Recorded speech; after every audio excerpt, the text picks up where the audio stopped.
സാക്ഷരതയുള്ള കേരളത്തിൽ ഷൈനിക്ക് സംഭവിച്ചത് ഇപ്പോഴും ജനഹൃദയങ്ങളിൽ രോക്ഷം കൊള്ളിച്ചുകൊണ്ടിരിക്കുന്നു. നോബിയുടെ മാതാപിതാക്കൾ പറഞ്ഞു എന്നറിയോ? നീ തെണ്ടിത്തിരിഞ്ഞ് ഈ കുഞ്ഞുങ്ങളെ കൊണ്ട് നീ എൻ്റെ അടുത്ത് തിരിച്ചു വരും. അന്ന് രാത്രി ഒരു സംഭവം നടന്നു. നോബി എന്ന് പറയുന്ന ഭർത്താവ് അവളെ ഫോണിൽ വിളിച്ച് ഒരു വാക്ക് അവളോട് പറഞ്ഞു, പോയി ചാവടി, നിന്റെ പിള്ളാരെ കൊണ്ട് പോയി ചാവടി. അവള് ഒരിക്കലെങ്കിലും ഭർത്താവിന്റെ വാക്ക് കേൾക്കാം എന്ന് വിചാരിച്ച് തലേ ദിവസം ഭർത്താവ് പറഞ്ഞതും മാതാപിതാക്കൾക്ക് ഉത്തരവാദിത്തമുണ്ട് കേട്ടോ. ഷൈനിയുടെ മാതാപിതാക്കൾക്ക് ഉത്തരവാദിത്തമുണ്ട്. ഉത്തരവാദിത്തം ഇതാ, കുഞ്ഞുങ്ങൾ ഒന്നും ചെയ്യാൻ സമ്മതിക്കില്ല. സ്ട്രിക്റ്റ് ആണപ്പൻ. എന്താ സ്ട്രിക്റ്റ് ആണപ്പാ? മക്കളെ കൊണ്ട് വീട്ടിൽ കയറി വന്നപ്പോ സ്ട്രിക്റ്റ് അല്ല കാണിക്കേണ്ടത്, സ്നേഹമാണ്. ഒരിക്കലും ഒരു മാതാപിതാവിൽ നിന്നോ അല്ലെങ്കിൽ സ്വന്തം ഭർത്താവിൽ നിന്നോ പ്രതീക്ഷിക്കാൻ പറ്റാത്ത വാക്കുകൾ. ഇതുപോലെ സ്ട്രിക്റ്റ് ആയിട്ടുള്ള മാതാപിതാക്കളെ ഞാൻ കണ്ടിട്ടുണ്ട് കേട്ടോ. ഒരിക്കലും ഞാൻ ജോലി ചെയ്തുകൊണ്ടിരിക്കുമ്പോൾ എൻ്റെ കൂടെയുള്ള എൻ്റെ ഒരു ഫ്രണ്ട്, അവൾ മാതാപിതാക്കളെ കുറിച്ച് പറയുമ്പോൾ ഒരിക്കലും ഒരു ആവേശം കൊണ്ട് സംസാരിക്കാൻ ഞാൻ കണ്ടിട്ടില്ല. എന്ന് പറഞ്ഞ ഒരു സാധാരണക്കാരെ പോലെ, സാധാരണ ആൾക്കാരെ കുറിച്ച് പറയുന്നത് പോലെ തന്നെ അവൾ മാതാപിതാക്കളെ കുറിച്ച് പറയാറുള്ളൂ. അപ്പോൾ എന്നെ ഒത്തിരി അതിശയിപ്പിച്ചത്. പക്ഷേങ്കിൽ ചോദിച്ച് വന്നപ്പോഴാണ് പറയുന്നത്, ഇവളുടെ പിതാവെന്ന് പറഞ്ഞാൽ ഭയങ്കര സ്ട്രിക്റ്റ് ആയിരുന്നു, മിലിറ്ററി ചിട്ടയായിരുന്നു അവരുടെ വീട്ടിൽ. വളർന്നു വരുമ്പോൾ അതിൻ്റെതായ സ്വാതന്ത്ര്യം കൊടുത്തിട്ടില്ല. പെരയ്ക്കകത്ത് വരുമ്പോൾ വാതിലടച്ച് കയറി വരിക, അത് താഴിട്ട് പൂട്ടും.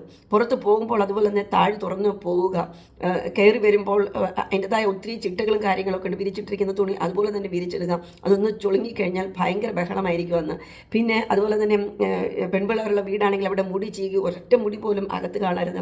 ആ വീടിൻ്റെ പരിസരത്തെങ്കിൽ ഒരൊറ്റ മുടി പോലും കാണരുത്. ഇങ്ങനെ ഒത്തിരി നിബന്ധനകളുള്ള ഒരു വീടായിരുന്നു അവൾ വളർന്നു വന്ന അവിടെ സ്വന്തം മാതാപിതാക്കളുടെ വീടെന്ന് പറയുന്നത്.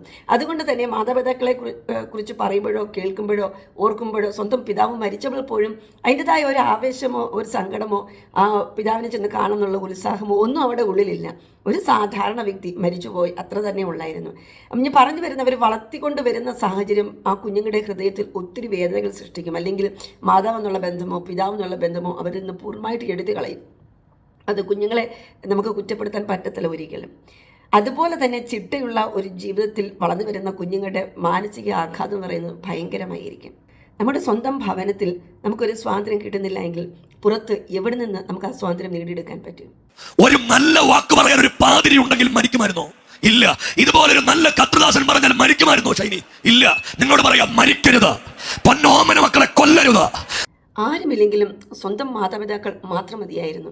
കെട്ടിച്ചു വിട്ടു കഴിഞ്ഞാൽ പിന്നെ മക്കളെക്കുറിച്ചുള്ള ഉത്തരവാദിത്വം തീർന്നു എന്ന് ചിന്തിക്കുന്ന മാതാപിതാക്കൾ ഇപ്പോഴും ജീവിച്ചിരിപ്പുണ്ടെന്നുള്ളത് എന്നെ ഒത്തിരി അതിശയിപ്പിച്ചു. അതും ക്രിസ്ത്യാനികളുടെ ഇടയിൽ. എൻ്റെ വിവാഹം കഴിഞ്ഞപ്പോൾ എൻ്റെ ആൻറ്റി എന്ന് പറഞ്ഞാൽ നേഴ്സായിരുന്നു. 1970-കളിൽ നേഴ്സായതാണ്. അതിൻ്റെ ഉള്ളിൽ തന്നെ ഗൾഫിൽ വന്നു കഴിഞ്ഞ് എൻ്റെ കല്യാണം കഴിഞ്ഞപ്പോൾ എന്നോട് ആൻറ്റി ആദ്യം പറഞ്ഞത്, മോളെ കല്യാണം കഴിഞ്ഞതൊക്കെ കൊള്ളാം, പക്ഷേങ്കിൽ ജോലി കിട്ടാതെ പ്രഗ്നൻ്റ് ആവരുത്. അങ്ങനെ ജോലിയൊക്കെ കിട്ടിക്കഴിഞ്ഞപ്പോൾ എന്നോട് പറഞ്ഞത്, ജോലി കിട്ടിയാൽ ഉടനെ തന്നെ നീ ഡ്രൈവിംഗ് പോയി പഠിച്ചോണം.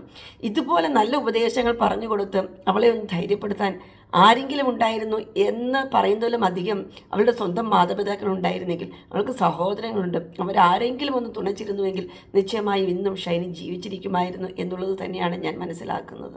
നമ്മുടെ സംസ്കാരം, നമ്മുടെ സമൂഹം സ്ത്രീയെ ഒരു തരത്തിലുള്ള ഉപഭോഗ വസ്തുവായി, ഒരു അടിമയായി ഒക്കെ കാണുന്ന ഒരു പുരുഷാധിപത്യമുള്ള ഒരു സാമൂഹിക വിചാരധാരയിലാണ് നമ്മുടെ സമൂഹം ചലിക്കുന്നത്. അത് നമ്മൾ എത്ര അങ്ങനെയൊന്നുമല്ല എന്ന് പറയാൻ ശ്രമിച്ചാൽ ഇപ്പോഴും നമ്മുടെ സമൂഹത്തിലെ പുരുഷന്മാരുടെ മനസ്സിൻ്റെ ഉള്ളിൽ അങ്ങനെയുള്ള ചില ആശയങ്ങളുണ്ട്, ഒരു പുരുഷ മേധാവിത്വം ഉണ്ടെന്നുള്ളത് സത്യമാണ്. അതിൻ്റെ ദോഷഫലം അനേക സഹോദരിമാർ അനുഭവിക്കുന്നു. ബാല്യത്തിൽ, കൗമാരത്തിൽ, പിന്നെ യൗവനത്തിൽ, വാർദ്ധക്യത്തിൽ ആരുടെയെങ്കിലുമൊക്കെ കീഴിൽ കഴിയുന്ന ഒരു സ്ത്രീയെ മാത്രമേ നമ്മുടെ സംസ്കാരവും നമ്മുടെ വിചാരധാരകളും വരച്ച് കാട്ടിയിട്ടുള്ള. സദൃശവാക്യമൊക്കെ എഴുതുമ്പോൾ 31-ാമത്തെ അധ്യായത്തിൽ സാമർഥ്യമുള്ള ഭാര്യയെ ആർക്ക് കിട്ടും എന്ന് പറയുന്ന ഒരു വചനഭാഗമുണ്ട്, ഒരു പാരഗ്രാഫുണ്ട്. ആ പാരഗ്രാഫ് എഴുതാൻ ഉള്ള കാരണം, സാധാരണ യഹൂദന്മാരുടെ വീടുകളിൽ ശബത്ത് ദിവസം സദൃശവാക്യം 31-ാം അധ്യായത്തിൻ്റെ 10-ാം വാക്യം മുതലുള്ള സ്ത്രീയെ പുകഴ്ത്തിക്കൊണ്ട് പാടുന്ന ആ പാട്ട് എന്ന് പറയുന്നത് യഹൂദന്മാരുടെ കൾച്ചർ അതായിരുന്നു. അവർ അവരുടെ സ്ത്രീകളെ പുകഴ്ത്തുമായിരുന്നു, അവർ അവരുടെ സ്ത്രീകളെ ആദരിക്കുമായിരുന്നു. അങ്ങനെ ഒരു പ്രത്യേക ബഹുമാനം സ്ത്രീകൾക്ക് കൊടുക്കുന്ന മതങ്ങൾ ഏതെങ്കിലും ഉണ്ടെങ്കിൽ എനിക്ക് തോന്നുന്നു അല്പമെങ്കിലും തമ്മിൽ ഭേദമെന്ന് പറയുന്നത് യഹൂദ മതമായിരുന്നു. വേദപുസ്തകം പഠിപ്പിക്കുന്ന മതമല്ല മാർഗം, വിശ്വാസം. അതിനകത്ത് സ്ത്രീകൾക്ക് വലിയ സ്ഥാനമാണ് നൽകിയിട്ടുള്ളത്. മാത്രമല്ല ഏറ്റവും റവല്യൂഷണറി ആയിട്ടുള്ള ഒരു വാക്യം ഗലാത്യ ലേഖനം 3-ാം അധ്യായത്തിൻ്റെ 28-ാമത്തെ വാക്യമാണ്. ആ വാക്യം ഇങ്ങനെയാണ് പറയുന്നത്, ക്രിസ്തുവിൽ സ്ത്രീയെന്നും പുരുഷനെന്നും വ്യത്യാസമില്ല, വ്യത്യാസമില്ല. ഇത് വളരെ റവല്യൂഷണറിയായ ഒരു വാചകമാണ്. അപ്പോസ്തലനായ പൗലോസ് ഗലാത്യ സഭയ്ക്ക് ലേഖനം എഴുതുമ്പോൾ പറയുകയാണ്, സ്ത്രീ പുരുഷ വ്യത്യാസം യേശുവിൻ്റെ മുൻപിലില്ല. ഇങ്ങനെ എഴുതുവാൻ 2000 വർഷങ്ങൾക്ക് മുമ്പ് തൻ്റെ ഇടം കാട്ടിയ ഒരു അപ്പോസ്തലൻ. പൗലോസ് വലിയ പണ്ഡിതനായതുകൊണ്ട് അങ്ങനെ എഴുതിയെന്ന് നിങ്ങൾ ചിന്തിക്കാൻ വരട്ടെ. പൗലോസിന് മാത്രമല്ല, പത്രോസ് എന്ന് പറയുന്ന മുഖവനായ മനുഷ്യൻ, അദ്ദേഹവും കത്തെഴുതിയപ്പോൾ ഇങ്ങനെ എഴുതുവാനിടയായി തീർന്നു, സ്ത്രീയെ ബഹുമാനിക്കണം, കാരണം അവൾ ജീവൻ്റെ കൃപയ്ക്ക് കൂട്ടവകാശിയാണ്. ജീവൻ്റെ കൃപയ്ക്ക് കൂട്ടവകാശി എന്ന് പറഞ്ഞാൽ എന്താ? സ്വർഗത്തിൽ ചെല്ലുമ്പോൾ സ്ത്രീ പുരുഷ വ്യത്യാസമില്ല, ഒരുപോലെയാണ്. അവർ നിങ്ങളെപ്പോലെ തന്നെ, പുരുഷന്മാരെ പോലെ തന്നെ നിത്യതയ്ക്ക്, സ്വർഗത്തിന്, തുല്യസ്ഥാനത്തിന് അവകാശികളാണ്. സ്ത്രീകളുടെ ശുശ്രൂഷ അല്ലേ? സ്ത്രീകളുടെ ശുശ്രൂഷ പുതിയ നിയമത്തിൽ വളരെ പ്രധാനപ്പെട്ട സ്ഥാനമാണ്. കാരണം യേശു തന്നെ മരണത്തിൽ നിന്ന് പുനരുദ്ധാനം ചെയ്ത ശേഷം ആദ്യം പ്രത്യക്ഷപ്പെടുകയും ആദ്യ സുവിശേഷ സന്ദേശം പറവാൻ ഏൽപ്പിക്കുകയും ചെയ്തത് മഗ്ദലക്കാരത്തി മറിയയ്ക്കായിരുന്നു. സുവിശേഷത്തിൽ, ശുശ്രൂഷയിൽ സ്ത്രീകൾക്ക് വളരെ പ്രധാനപ്പെട്ട സ്ഥാനമാണ് പുതിയ നിയമം നൽകിയിരിക്കുന്നത്. അവൾ ജീവൻ്റെ കൃപയ്ക്ക് കൂട്ടവകാശിയാണ്. അതോടൊപ്പം തന്നെ ഞാൻ പറയട്ടെ, പത്രോസ് എഴുതി വെച്ചു, അവൾ ബലഹീന പാത്രമെന്ന് ഓർക്കണം. ബലഹീന പാത്രം എന്ന് പറഞ്ഞാൽ എന്താ അതിൻ്റെ അർത്ഥം? ശാരീരികമായി ആരോഗ്യം വ്യത്യാസമുള്ളത് കൊണ്ട്, പുരുഷൻ്റെ ശരീരഘടനയല്ല സ്ത്രീയുടെ ശരീരഘടന.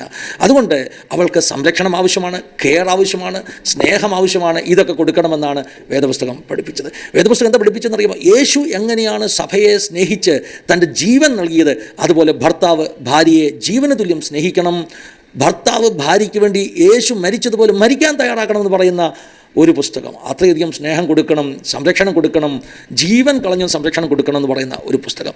ജീവൻ കളഞ്ഞ സംരക്ഷണം കൊടുത്തില്ലെങ്കിൽ പോലും നമ്മുടെ സഹോദരിമാരെ, നമ്മുടെ അമ്മമാരെ, അവർ ഇന്ന് കടന്നു പോകുന്ന ആ ഒരു പുരുഷ ആധിപത്യത്തിൻ്റെ അടിമത്തത്തിൽ നിന്ന് വിടുവിച്ച് അവർക്ക് നല്ല ജീവിതം കൊടുക്കേണ്ട ഉത്തരവാദിത്വം ഓരോ പുരുഷന്മാരുടേതുമാണ്. പ്രത്യേകിച്ച് ബൈബിൾ അറിയാവുന്ന ദൈവമക്കളുടേതാണ്. ഇനി ആരും നമ്മളെ സഹായിച്ചില്ലെങ്കിലും, ആരും നമ്മളെ സ്നേഹിച്ചില്ല എങ്കിലും, തുണച്ചില്ലെങ്കിലും ശരി, യേശു നമുക്ക് വേണ്ടി ജീവിക്കുന്നു കേട്ടോ. ഇത്രയൊക്കെ സങ്കടങ്ങളും കഷ്ടങ്ങളും ഒക്കെ വരുമ്പോൾ നമ്മുടെ കണ്ണിൽ നിന്ന് ചുടു കണ്ണുനീർ ഒഴുകത്തില്ലേ? ആ കണ്ണുനീരോട് കൂടി ഒന്ന് മുട്ടുമടക്കിയാൽ മതിയല്ലോ, യേശു സ്വർഗത്തിൽ നിന്ന് ഇറങ്ങി വരും. ഞാനത് അനുഭവിച്ചിട്ടുണ്ട് ജീവിതത്തിൽ കേട്ടോ. ഞാൻ ഇങ്ങനെയുള്ള വിഷയങ്ങൾ ദൈവത്തെ അങ്ങ് ഒത്തിരി ബുദ്ധിമുട്ടിക്കും. ഒരു ശകലം സ്വസ്ഥത ഞാൻ ദൈവത്തിന് കൊടുക്കുകയല്ല. ഞാൻ ദൈവത്തോട് ചോദിക്കുന്ന ചോദ്യം ഒന്ന് മാത്രമാണ്. കാരണം ഈ യേശു തൻ്റെ രക്തം ചൊരിഞ്ഞത് മുഴുവൻ ലോകത്തിനും വേണ്ടിയാണ്. ലോകരക്ഷകനായിട്ടാണ് യേശു ഈ ഭൂമിയിൽ പിറന്നത്. അതൊന്നും എൻ്റെ വിഷയമല്ല. എൻ്റെ ചോദ്യം ഒന്ന് മാത്രമേ ഉള്ളൂ. യേശു ചൊരിഞ്ഞ രക്തത്തിൻ്റെ ഒരു ഡ്രോപ്പ്, ആ ഒരു തുള്ളി എന്ന് പറയുന്നത് എനിക്ക് വേണ്ടിയുള്ളത്, എനിക്ക് വേണ്ടി മാത്രമുള്ളതാണ്. അത് മറ്റാർക്കും ക്ലെയിം ചെയ്യാൻ പറ്റത്തില്ല. അതുകൊണ്ട് ആ രക്തത്തിൽ സകലതും നിവർത്തിച്ചിട്ടുണ്ട്.